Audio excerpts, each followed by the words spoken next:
All right, so today I'm listening to a piece by Carl Orff, Carmina Burana. It's for orchestra and three solo voices and chorus. And I can't remember if I just downloaded this PDF for fun or if I downloaded it for a class I was teaching. But I think I found the PDF on like PDF Coffee or something. You can see it's like split up into 23 movements. I guess 25 movements. So it's a very big piece. The complete instrumentation for this one is, ignoring the voices, it's 3-3-3-3, 4-3-3-1, timpani, 5 percussion, celesta piano, 2 pianos, and strings. And the percussion list, it looks like it's glockenspiel, xylophone, triangles, castanets, 2 cymbals, or suspended cymbals, then 4 regular cymbals, tam-tam, 3 bells on F, C, and F, some tubular bells, and snare drum, bass drum. I'm missing a few things just because I can't translate them offhand, but that's more or less the percussion. And then the voices are, there's 3 really big solo roles for soprano, baritone, and tenor. And then there's some less important solo roles for 2 tenors, baritone, and 2 basses. I guess they have their own movement. And then there are 2 choirs. There's like a small choir and then a grand choir. In terms of like instrument doublings you do need a couple piccolos, an English horn, you need a clarinet in E flat, you need a clarinet in bass and a clarinet in A, and a contra bassoon. And you need trumpets in both B flat and C, depending on the movement. Here's the preface in this publication. What is it here? In the Shot publication. Just skimming through it. So there's Latin and German songs and poems that make up this piece. They're from a 13th century manuscript, Benedict Bayern, edited by J.A. Schmeller, which I guess came into the hands of Carl Orff. And it looks like Orff's textual source has this sort of like history to it, dating all the way back to like the Middle Ages. And I guess Orff envisioned a new work from this text of dancing choruses, illustrations, texts. So there's this sort of obsession with antiquity almost, although not quite antiquity, because it's this sort of mix of different ages of like medieval Europe. The poems have a common language, and there's a universality to them, I guess, in Orff's mind. Orff himself notes that the music is all strophic, like the text is strophic, so there's not a lot of room for the music to develop, it just kind of is. And I guess that's an interesting limitation to put on yourself as a composer, to like not think so much about complex forms and just focus on writing things that are memorable. So Carl Orff was a German composer and music educator. He died in 1982, born in 1895.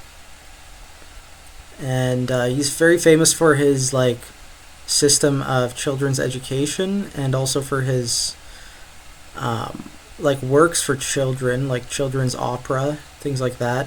And of course he's also famous for this piece, Carmina Burana. It was premiered in Frankfurt in 1937. It was very popular in Nazi Germany. it stood out as one of the most important works during the span of the Third Reich. And yeah, Orff had sort of a lack of commercial success before Carmina Burana, which won a prestigious award and had a lot of commercial success. There's some interesting things here about Orff's life. In 1946, he underwent a denazification process at a psychological screening center. I guess he has had some controversy over his claims at helping establish the White Rose resistance movement.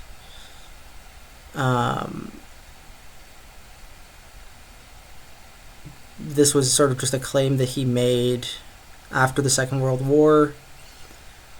A lot of people still had a strong case for Orff being someone who collaborated with the German authorities, like the Nazi German party. I mean, you can kind of think of Carmina Burana as a cantata, which is a, German vocal/instrumental genre of sacred music, really. And these texts are more secular. There's like a mix of things. Some works that I think are underappreciated of Orff's are his like Greek dramas. Like, I remember looking at this score of his, Antigone, when I was a student at University of Western Ontario. I found the score to this and it was really interesting. I don't think I was like seeking out Orff's music in particular. I was just looking for like dramas, like ancient Greek dramas from the 20th century. This is the stuff he was doing after the Second World War. And to be honest, like I've listened to some of his operas like Der Monde, like his child operas, but I'd never really, like I've listened to Die Klug as well, but I've never really taken the time to really listen all the way through Carmina Burana. So I'm going to try my best here. I think I might take a break after each section, and I guess I'll just record my thoughts at the very end. If you want to listen along today, the link is in the video description. Bit of a weird one today because normally I cover much lesser known works. This is like an incredibly famous work, so there's probably a lot of material out there where people are maybe doing a better job of introducing it. But you can get my opinions if that interests you, and hopefully it's a nice inclusion to your like orchestra listening experience if you're going through the whole series. It's the only Orff score I have, so I don't think I'm gonna have a lot of like playlists dedicated to him or anything, but certainly it's a interesting contribution to the orchestra series that we're going through right now. Okay, so my thoughts on Carmina Burana. I think I could have done a better job of introducing it. There are 5 main sections, as I alluded to before, and they're actually different like locales. So in spring, in the meadow, in the tavern, court of love, and then Blanchefleur and Helen is the site of just the 24th movement, and then it of course begins and ends with Fortune, Empress of the World. I guess the concept is like Fortune's wheel spinning, and that's why it's kind of cyclical. It ends with this same movement that it begins with, which is a tried and true way of making a very long piece sound complete, especially if, this obviously O Fortuna is like the best movement. I think Orff recognized that, and I get why it's the opener and closer. Another moment in the piece that I liked was actually this stretch from movement 18 to movement 20, maybe including movement 21 as well. But I really like the solo choir, or the 6 voices. I like that moment, and I like the minor, like one that precedes it and the one that comes after. Obviously, the last 3 movements as well are like really, really powerful. The transition from movement 24 back into O Fortuna is like very intense and heavy. Seems like Orff wanted this to be like a dance work as well, but it almost always is just performed as a normal cantata without any sort of movement. I guess Orff was conceiving of like his own sort of like Gesamtkunstwerk or whatever, the Theatrum Mundi. He's looking back in time to antiquity to sort of inform what he's trying to do with his music, and he's thinking big. I guess in terms of like contemporary music, it doesn't sound very modern, but it might.